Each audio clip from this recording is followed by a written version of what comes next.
खबर UP live, आपकी खबर तेज असर।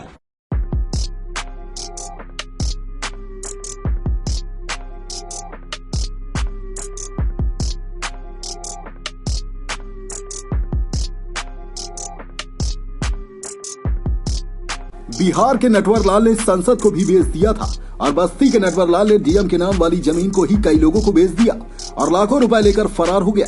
इस मामले से पर्दा तब उठा जब जिला प्रशासन के निर्देश पर कई जेसीबी मशीन व्यापारियों के प्रतिष्ठानों, दुकानों और मकानों को तोड़ने पहुंची। फिर क्या था, एक लाइन से सभी गरीबों के निर्माण देखते ही देखते जमींदोज हो गए। दरअसल इस नटवर लाल ने कई लोगों से 3 लाख रुपए से लेकर 20 लाख रुपए तक वसूली और सरकारी जमीन को उन्हें एग्रीमेंट कर दिया। इतना ही नहीं, नटवर लाल बाकायदा इन सभी से हर माह किराए के तौर पर मोटी रकम भी वसूल कर रहा था। अब मामले का खुलासा होने के बाद गरीब सड़क पर आ गया है और नटवर लाल 9-2-11। दरअसल गिरजाघर के संचालक ई स्टारलिन ने नचूल की बेशकीमती कई बिस्वा जमीन को अपना बताकर धोखे से भोले भाले गरीब लोगों को यह कहकर बेचा कि ये सब जमीन उनकी है। लोग उसके झांसे में आ गए और मुंह मांगी रकम देकर जमीनों को खरीद लिया। जिन लोगों ने जमीन खरीदी उनमें से कई ने अपना मकान बना लिया तो कई अपना प्रतिष्ठान बनाकर जीवन यापन कर रहे थे। मगर डीएम को इस पूरे मामले की जब जानकारी हुई तो उन्होंने तत्काल कार्यवाही के निर्देश देते हुए नजूल की जमीन को खाली करने का फरमान सुनाया। नटवर लाल ई स्टारलिन के ठग का शिकार हुए गरीब अब कहीं के नहीं रह गए हैं। न तो उनके दुकान बची और न ही उनके द्वारा चर्च संचालक को जमीन के बदले दिए गए लाखों रुपए ही वापस मिले। इस मामले में डीएम के आदेश पर सदर तहसील प्रशासन ने चर्च संचालक पर एफआईआर दर्ज करवाई है। नटवर लाल चर्च संचालक पर आरोप है कि उसे धार्मिक कार्यों के प्रयोग के लिए जमीन सरकार की तरफ से दी गई थी। उसका उसने दुरुपयोग किया और सरकार की जमीनों का सौदा करते हुए करोड़ों रुपए ठग लिए। बहरहाल अपनी व्यथा लेकर कमिश्नर अनिल सागर से मिलने पहुंचे व्यापारियों ने बताया कि उनके साथ धोखा किया गया, मगर जिला प्रशासन ने भी उनकी एक न सुनी। बिना नोटिस दिए उनके दुकानों को गिरा दिया। इसके अलावा चर्च संचालक को जो रुपए दिए वो भी अब वापस मिलने की उम्मीद नहीं है। श्री राम सुख लखमानी नाम था मेरे फादर का। उसके बाद हम लोग फादर नहीं रहे तो हम लोग चला रहे हैं। पहले प्रोविजन स्टोर था और उसको हम लोग ने चेंज किया, होटल की है, तो वही चला रहे हैं। 88 की दुकान है हमारी। तो फिर आपने जब लिया था तो ये देखा था कि जमीन किसकी है? वाकई तो फादर हमारे लिए थे ना, हम लोग ने नहीं ली थी। फादर को जानकारी थी। तो कागज अब आप देख रहे होंगे? कागज देख रहे हैं। कागज में रेंट एग्रीमेंट है और 10,000 रुपए सिक्योरिटी के तौर पे लिया हुआ था। किसने लिया? फादर ने लिया था।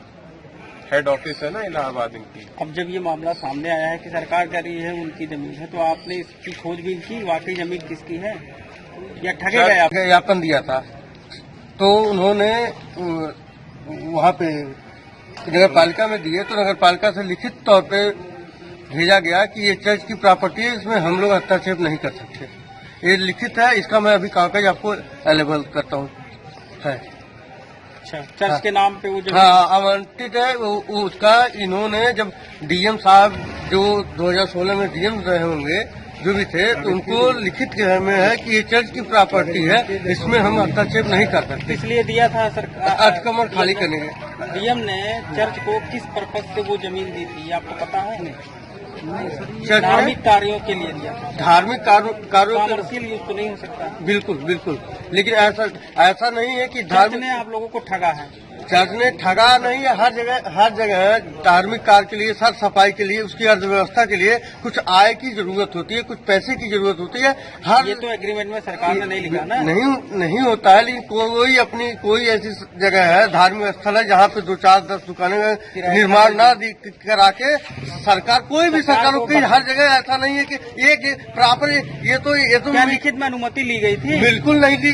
ये तो हम नहीं बता पाएंगे, ये तो चर्च ही बता पाएगा और यह शासन बता पाएगा। मिला के आप लोगों की रोजी रोटी छिन गई? बिल्कुल, हम लोगों की रोजी रोटी छिन गई है और रास्ता निकाले सरकार से। बिल्कुल हम लोग अगर रास्ता निकालती है तो ये जान लीजिए हम लोग तो बेरोजगार हो ही गए हैं और ना हमारे परिवार का हम भूखमरी के कागार पे पहुंच चुके हैं। आगे भगवान जाने हम लोगों का कौन सहारा बनेगा। इन लोगों के साथ जाती हुई आप लोग भी आए, ज्ञापन देने कुछ आश्वासन मिला?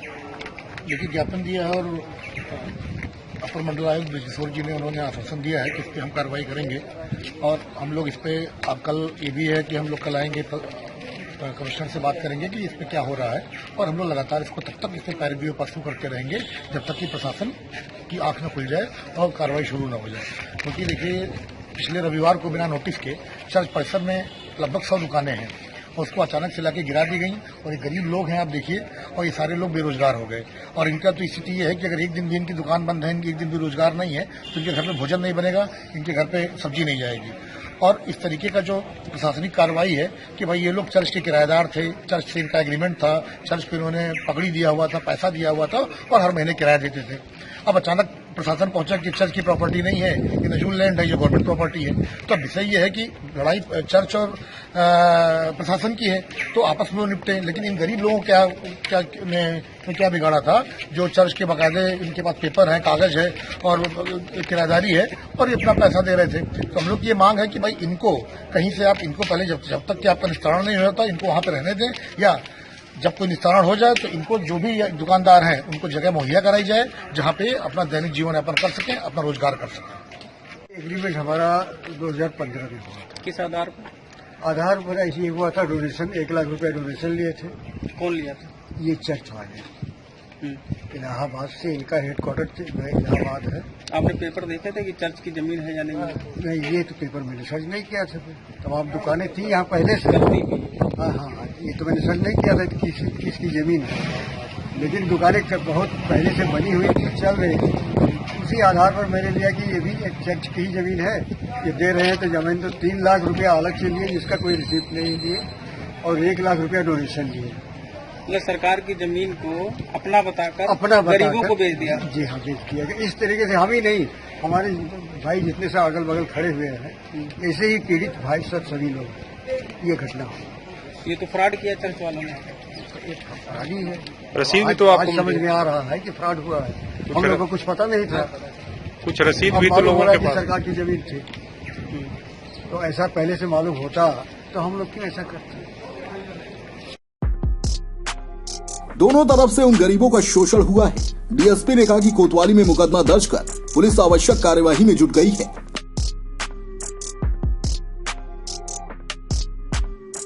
को बेचा गया है, इसमें सर किस पर आरोप है, क्या आरोप है, क्या पुलिस सब कार्रवाई कर रही है?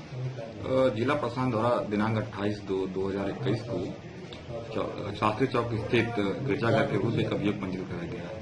अभियोग में मुख्य रूप से गिरजाघर के संचालकों पर आरोप है कि उनके द्वारा प्रशासन द्वारा जो जमीन दी गई थी धार्मिक प्रयोजन हेतु, उस जमीन पर उन्होंने स्थायी व्यवस्था निर्माण करके निजी व्यक्तियों को प्रयोग हेतु दे दिया गया है, जिस पर जिला प्रशासन द्वारा निर्माण को खाली करवाया गया है तथा इस संबंध में अभियोग भी पंजीकृत कराया गया है। डेस्क रिपोर्ट, खबर यूपी लाइव।